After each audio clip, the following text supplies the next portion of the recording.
Memories of the Equestrian Wolf, written by DRWolf, with artwork by Estival Equinox. Chapter 2, Memories of Eternity.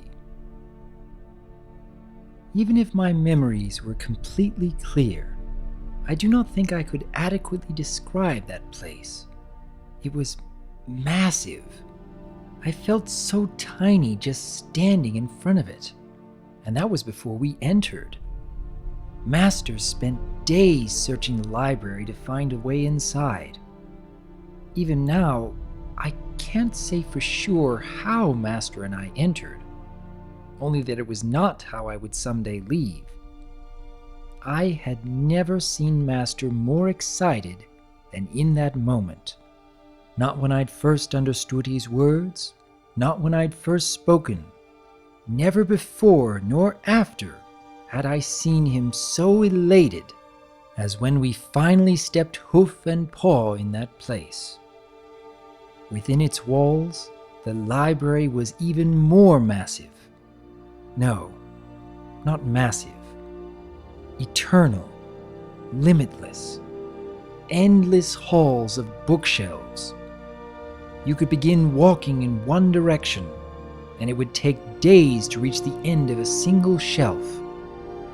And for every one shelf you reached the end of, countless more still waited, each case extending high into the air. I know I am small, but even Master was dwarfed by them. I can sincerely say we never saw every inch of that place. I can only imagine it was like an iceberg that stretched on and on for miles underground. That is to say, if it followed conventional logic. To this day, with all I've seen possible through magic, including that of Discord himself, I can still hardly believe that place was real. Master soon instructed me to begin reading, to begin poring through the countless books held in that place. Unfortunately, I had only a basic knowledge of the skill despite everything I'd learned. I understood very little of what I had read. Being able to speak, I told Master this, but he reassured me that it was not important, and he only needed me to read, not understand. And so, I gladly continued on, gladly serving the Master, gladly doing what he asked of me, gladly doing all I had ever known. Despite that, I knew we were searching for something, but I never knew what, and neither of us knew where. And as we searched, I began to notice more things that perplexed me about the library, things that have had a very long time to sink in. It was deathly quiet. My own footsteps and Master's echoed loudly as we walked through it. The scents were confusing. They were there, but they never changed, never growing stronger, never lessening. Every scent stayed exactly as it was. The library itself seemed to have only one scent. Master's and my own were the only others I could smell, and even then, they never faded from where we left them. I couldn't keep track of day or night. I lost track of when the sun or moon should have been up, now deep in the windowless recesses of that place. I had no way to know how much time had passed. It felt like I'd been in the library forever, and would be in the library forever. Just endless. What was stranger is that I began to notice I no longer physically tired at all. My eyes did not grow tired of reading, nor did my legs grow tired of walking. Rest was merely for my weary mind. I no longer hungered nor thirsted. I simply was. Nothing grew warm or cold. It was constant, like everything else in the library, never wavering, never changing. Light never flickered. The torches never ran out of fuel. But I never saw Master or anything else refill them. Nothing had a speck of dust on it, despite how ancient the place clearly was. We left no prints behind on anything we touched. It would be like we'd never been here when we left, except for the books we had disturbed. The same pattern on the floor repeated over and over. The walls and ceiling were all exactly the same, everywhere looking identical. I don't know how Master did not get lost. I feared what would happen if I lost track of him for even a moment. No matter what, I could not shake off the feeling of intrusion, that I had passed into another's territory, that I was a blot on an otherwise perfectly white sheet of paper, and that this place wanted to swallow me up and make itself pure again. I know it sounds like I'm exaggerating, but to this day, I don't know how or why that place was built, if it was at all. What it truly was. All I know is somewhere in those countless pages and books, there was something Master desired. And so, I continued to search. Master eventually decided to use a new spell on me. Where did he get it? I imagine from among the countless tomes in that ancient place. But at the time, it didn't matter to me. All I knew was Master told me I could do what he asked of me better. I could help him more, and I wanted to help him all I could. So, I willingly submitted, and my life was never the same. You might think that going from a quadruped to a biped is a simple matter of standing up. That is far from the truth. The pain was indescribable. That much is vivid in my mind. My bones were stretched and bent. I remember the sounds of my body being broken and remade. My front paws stretched and contorted into a new shape. New bones formed where none originally were.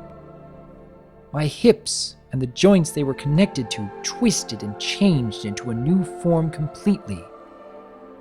I believe the most painful part was the sensation of my back realigning and contorting. Forgive me if this sounds graphic, but that moment is one of the few that imprinted itself indelibly upon my memories. But not simply because it hurt. It's so vivid because it is the moment I became who I now am. I don't know how long the spells took. Time had little meaning in that place after all.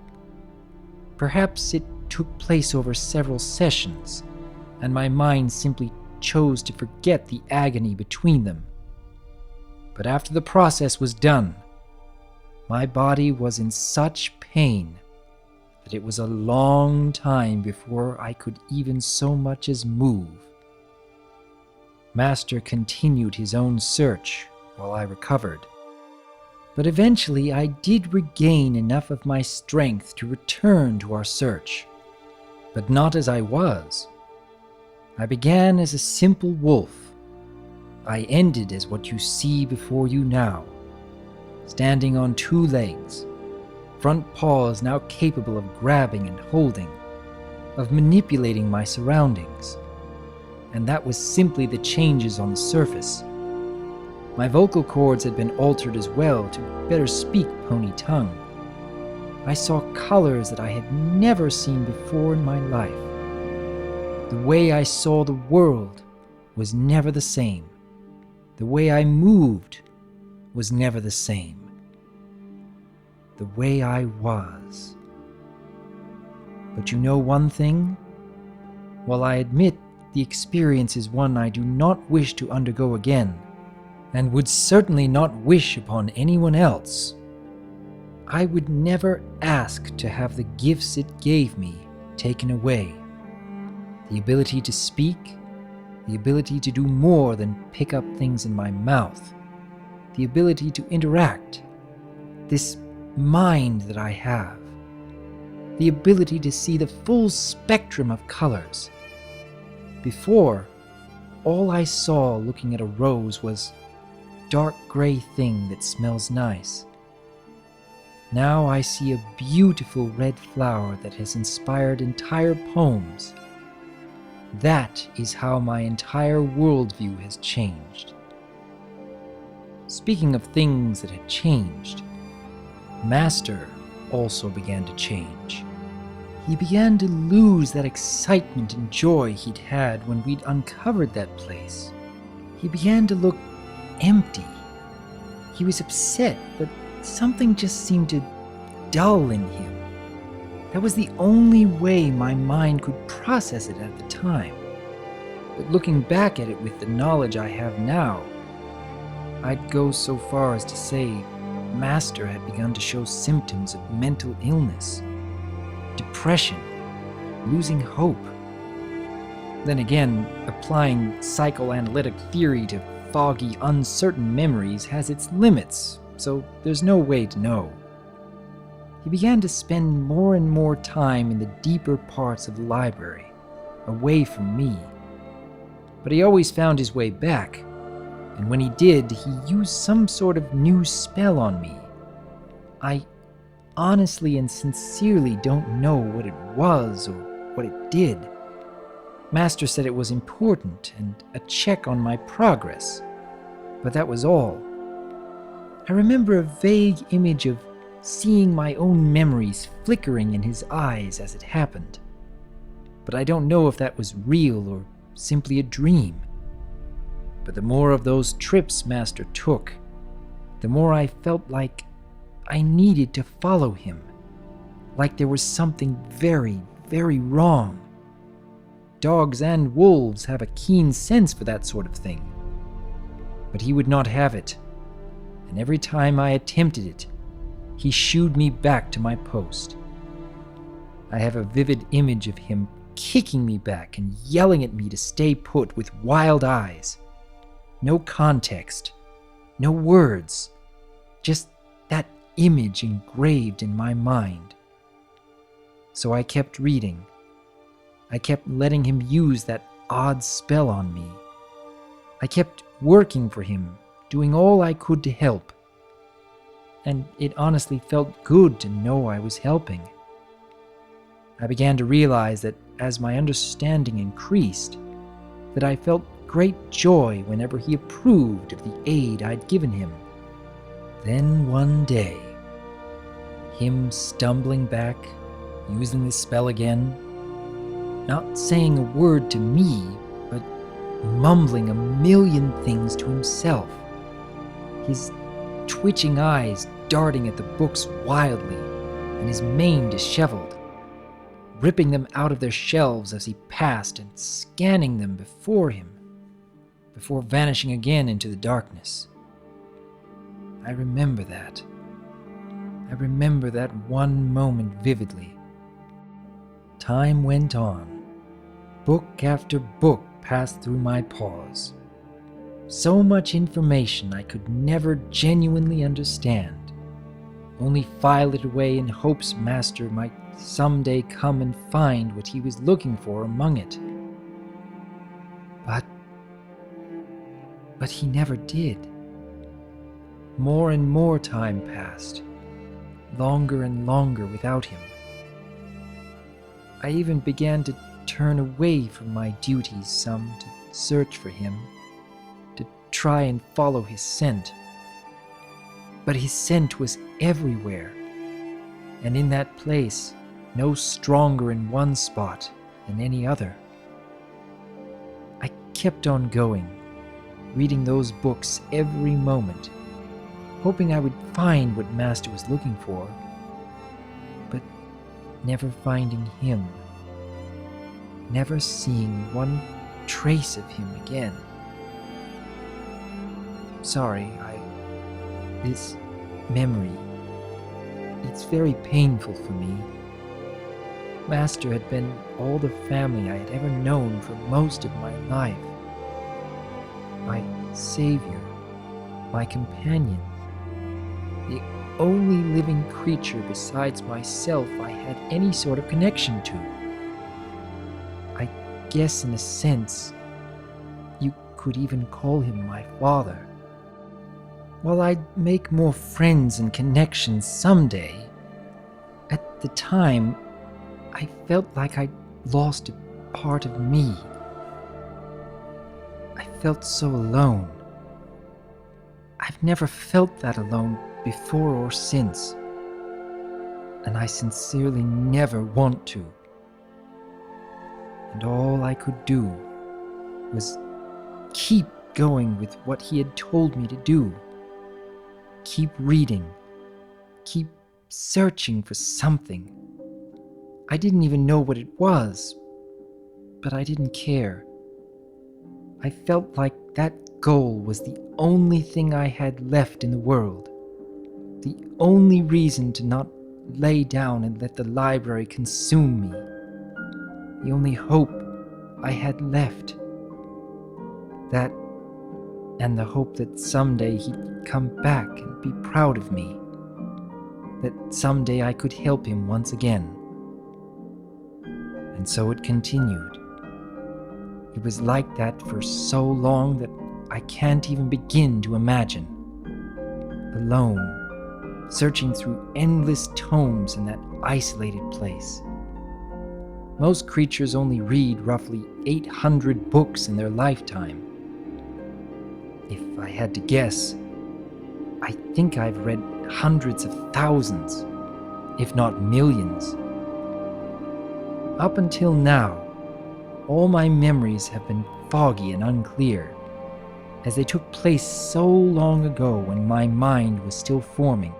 What vivid ones I possess are ones that for one reason or another remained ingrained in my mind, grains of sand in an ocean. This next part is far more clear, as it happened so very recently, but so as not to drag on, I will remain brief. One day, while doing the same as I had been doing for untold years, the overwhelming silence was broken. The first noise another creature had made in that library in so very long. I did the natural thing someone in my position would, assume my long-missing master had finally returned and rushed to greet him. But that was not who I met. The creature I saw climbing down from one of the windows on the top floor of that place was one I had only vague recollections of from books. A dragon. But a very different sort of dragon. He was green in color and, to my surprise, wore clothing, something I'd only seen Master and his Alpha wear, though his were far different in style. He was smaller than most dragons I had knowledge of, and stood more upright. He also lacked wings and had brown hair on his head. I was curious, but also cautious. He was an unknown, and the unknown is often frightening, especially when you have only had one companion your entire life.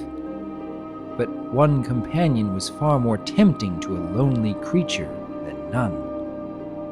The dragon was likewise surprised by me and curious, especially when I spoke for the first time. He explained his name was Tarek, and he was on a journey of his own. I suppose you're all curious about that. Tarek, as you can assume, is not a newborn dragon.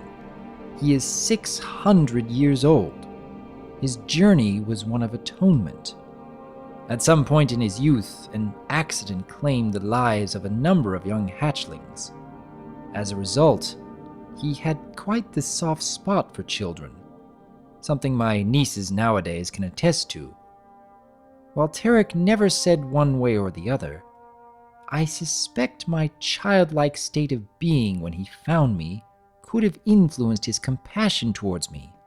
Regardless, meeting me was neither the beginning nor end of his journey. While the desert had been part of his trek, the library had been an unexpected sight. He'd assumed it was merely ancient ruins, left to decay in the desert sands, and no longer home to a single soul. Tarek would remain in the library for quite some time, but he had no desire to stay for long. It was just one stop on his journey. However, he was curious about both it and me. I do recall him shuddering at the contents of one of the many books and questioning how I could read them all. I explained I simply didn't understand most of it. I was merely doing what my master had asked of me. Given what had transpired there, I wonder if I should be grateful that was the case. Despite the colossal size of the library, Tarek remained near me, constantly talking to me and trying to get through to me. The years of isolation had made me quite introverted. I had built a shell of single-minded dedication around myself, and he was determined to get through it. Our interaction was unusual for one other reason. He had a sense of humor. Master had been many things, but telling jokes was something he had never done. I had never laughed before I met Tarek, and he made an effort to try and get one out of me, to get me to open up. Tarek also tried to convince me to take on a true name instead of just Wolf, but at the time I honestly saw no reason in it after so many years. So Wolf I stayed. Still, despite my nature making me sometimes difficult for him to get through to, our bond did grow, and it was a very different sort of bond than I had had with Master. I could never see Tarek as a master. He asked, he didn't demand. He tried to help me when I needed it, reaching the books that had long been out of my reach when asked. Even though he felt what I was doing may be a little unhealthy. Master, while I did and will always care for him, was very demanding.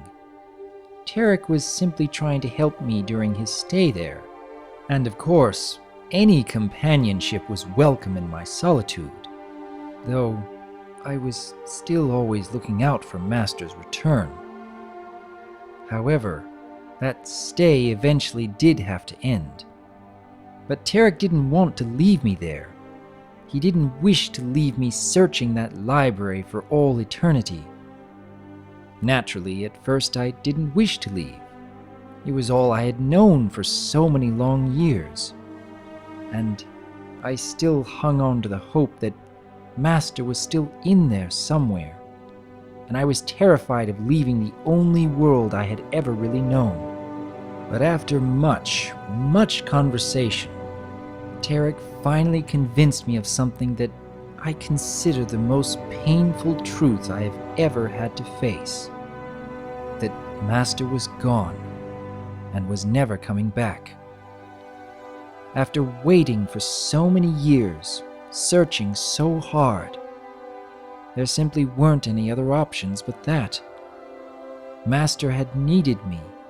He'd relied on me. He clearly had been able to find his way back to me time and again before his disappearance. If he hadn't come back after all this time, and him becoming lost wasn't a possibility, what other answer could there have been? Master was gone, and if I hadn't found him by now, it was simply a fool's errand to continue searching. To this day, I still don't know what became of Master. I only hope with all my heart he's happy, wherever he may be. But just because I had accepted Master was gone, did not mean I was ready to leave, nor ready to do anything for that matter. Imagine losing a job that you've had for your entire life, working for a member of your own family who you loved and was now gone forever. Now imagine that feeling multiplied by several lifetimes. That is how I felt.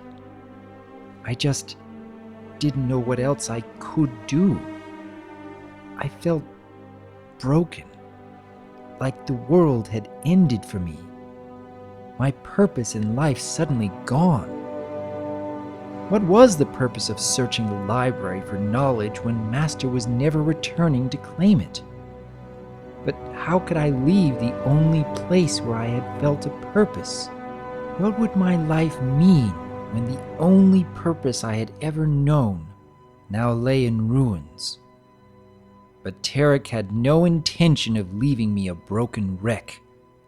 That is not the kind of dragon he is in the least. Instead, he stayed by my side and introduced a new concept to me.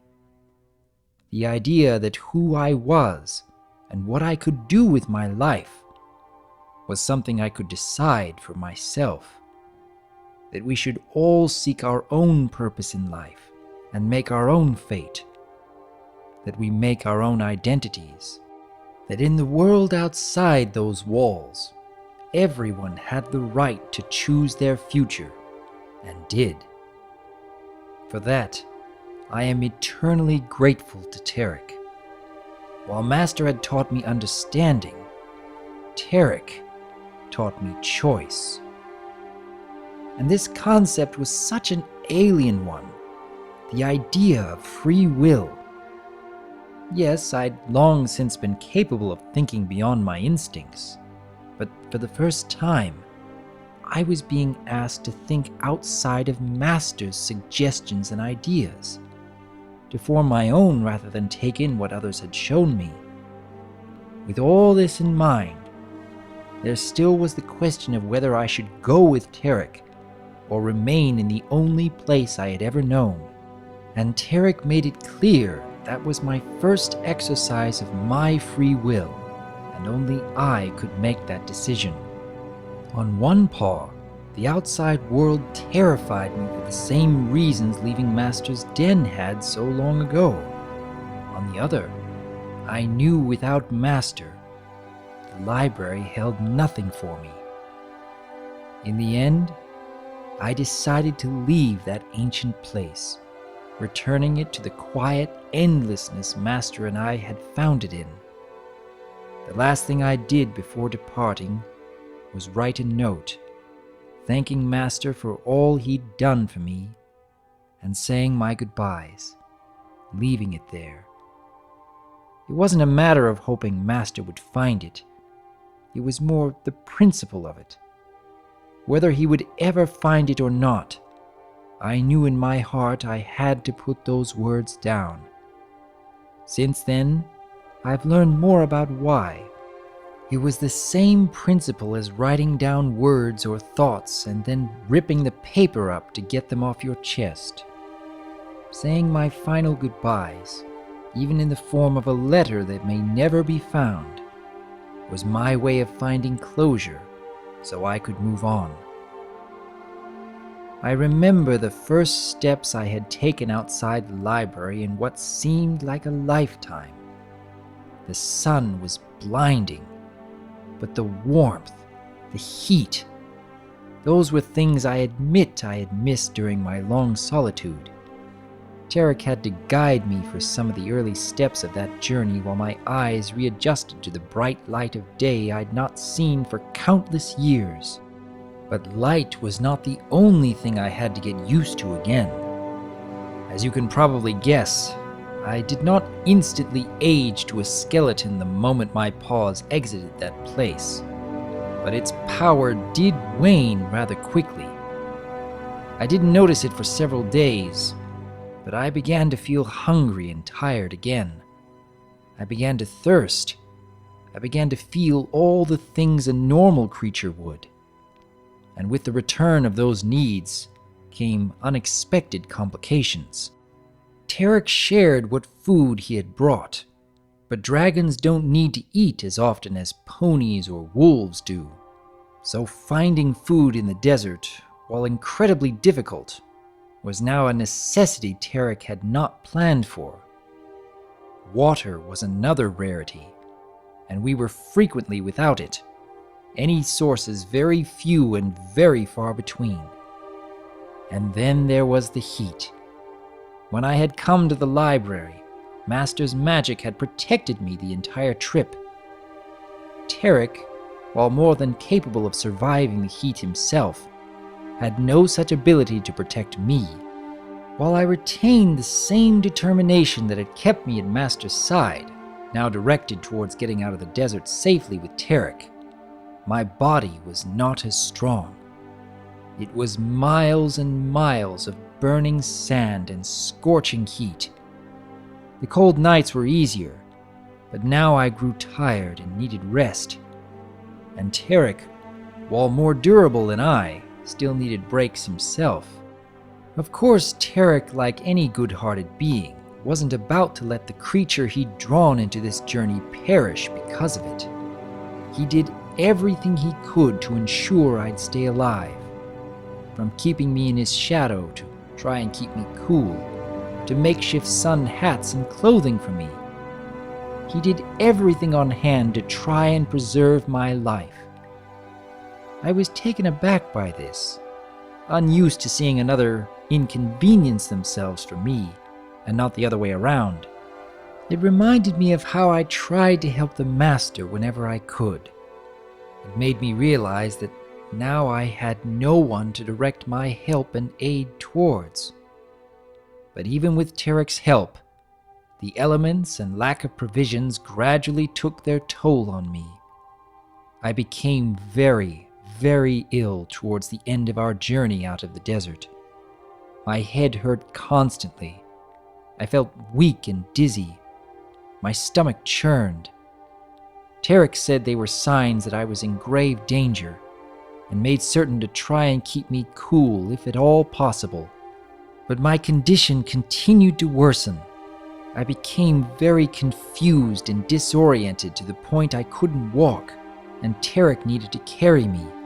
I wasn't even conscious for the final leg of our journey. The next thing I remember is finding myself in the water of an oasis at the desert's edge. Tarek had finally made it and used it to drag me back from the brink, to cool me down and rehydrate me. Had he not found that oasis, we are both certain that I'd have perished there.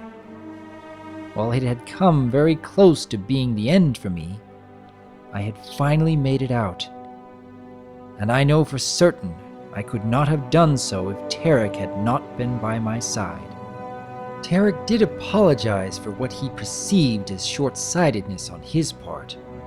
I'd nearly perished in that journey, so naturally a part of him did feel that he'd made a mistake and endangered my life in the process. I reassured him that it was quite the opposite, that while perhaps we could have planned things out better, it had been my choice. I knew there'd be a risk, and chose to do it anyway, and that I'd have no way of even hoping to escape the desert without his aid. I refused to let someone who had done so much for me beat themselves up for my sake. Tarek joked that I'd make a good psychiatrist, and ultimately promised me that he wouldn't be too hard on himself if I promised him I would just relax and recover. The desert was behind us. The library was behind us. But those first steps out of the desert were merely the first steps on a much greater journey, one that would define the rest of my life.